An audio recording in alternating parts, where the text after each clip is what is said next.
दूसरी ICC test championship का final match हार जाने के बाद अब भारतीय टीम के लिए अगला इम्तिहान तैयार है, जो कि दौरा वेस्ट इंडीज़ है। और ये 12 जुलाई से इस टूर का आगाज़ होगा बाकायदा तौर पर, जबकि ये तीसरी आईसीसी टेस्ट चैंपियनशिप, जिसे टेस्ट चैंपियनशिप 2023-2025 भी कहा जाएगा, उसमें भारत की पहली सीरीज़ होगी। वो भारत टीम जिसने पहली दोनों टेस्ट चैंपियनशिप का फाइनल खेला, लेकिन फाइनल मैच में उन्हें नाकामी का सामना करना पड़ा।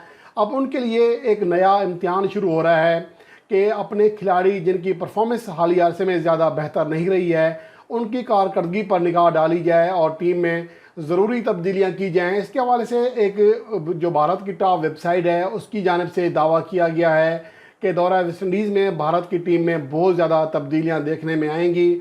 अलबत्ता रोहित शर्मा ही भारत की टेस्ट टीम को लीड करेंगे, जबकि हार्दिक पांड्या टी20 टीम को लीड करेंगे। ये इतलात तो हैं कप्तानों के हवाले से, लेकिन बाकी जो प्लेयर्स हैं उनके हवाले से बहुत कुछ कहा जा सकता है, जिनकी परफॉर्मेंस के ऊपर बात की जा सकती है।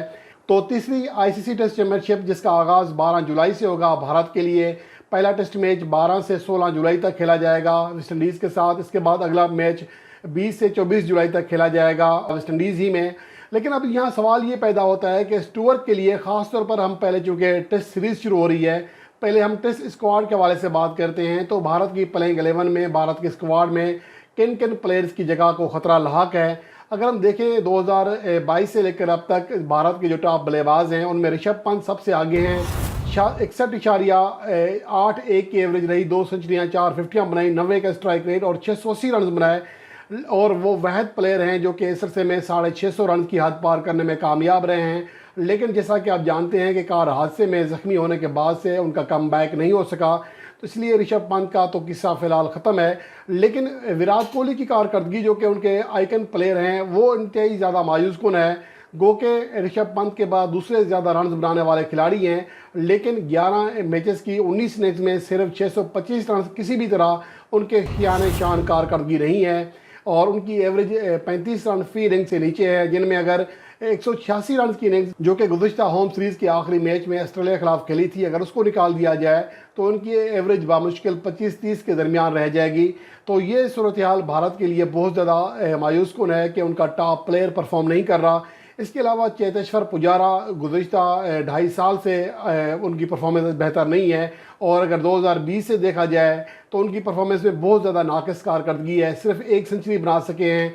और इसके अलावा भी उनकी जो परफॉर्मेंस है उस पर बहुत ज़्यादा बात की जा सकती है। इस सीरीज़ में ख़ासतौर और फाइनल में नाकाम रहे और 2022 से 18 इनिंग्स में वो सिर्फ 590 रन बना सके हैं, 37 के करीब उनकी एवरेज है। इसके अलावा रविंद्र जडेजा, जो कि ऑलराउंडर हैं, उनकी बहरहाल कारकर्दगी अच्छी है, 46 की एवरेज है, जो कि ऋषभ पंत के बाद किसी भी भारतीय बल्लेबाज की इस अरसे में दूसरी बेहतरीन एवरेज है। लेकिन जो असल मसला है रोहित शर्मा का है, उनकी एवरेज 35 के इर्द गिर्द घूम रही है। शुभमन गिल, उनकी एवरेज 33 है। इस तरह जो उनके बाकी प्लेयर हैं, अजिंक्य रहाणे, उनकी एवरेज भी 34 से कम है। और जबकि उनके विकेट कीपर इसके भारत जो हैं, उनकी कारकर्दगी बहुत ज़्यादा मायूस कुन है। अब तक वो 5 टेस्ट मैचेस खेल चुके हैं, लेकिन सिर्फ एक बार वो 30 से ज़्यादा रन की इनिंग्स खेल सके, जब वो 44 रन बनाने में कामयाब रहे थे अहमदाबाद के मकाम पर कैंगरोज के खिलाफ।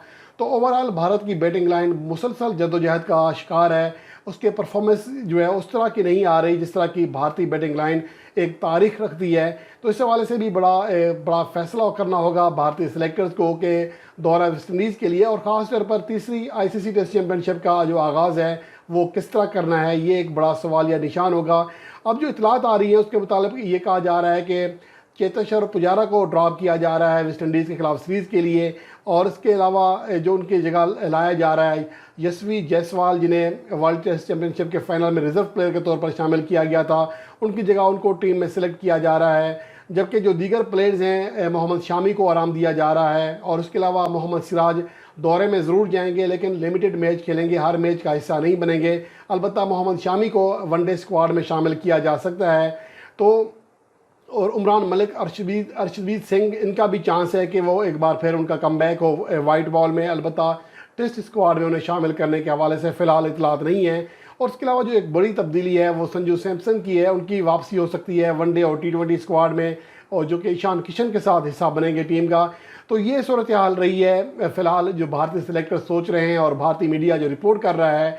तो उसके मुताबिक हम जब सीरीज़ करीब आएगी तो तफसीली जायज़ा लेंगे कि दर हकीकत भारत को अपने स्क्वाड में कारकर्दगी के तनाजुर में और वहाँ की कंडीशंस के अतबार से कौन कौन सी तब्दीलियाँ करना लाजमी हैं, और क्या भारत के लिए ये दौरा वेस्ट इंडीज़ एक बार फिर मुश्किल साबित होने जा रहा है। हालांकि जो भारत है उसकी कारकर्दगी बहुत शानदार रही है, लेकिन ओवल में जो कैंगरोज़ के हाथों उन्हें फाइनल मैच में शिकस्त का सामना करना पड़ा, इसकी वजह से भारत पर तनकीद हो रही है और भारत के प्लेयर्स का जो एतमाद है वो भी किसी हद तक कम हो चुका है।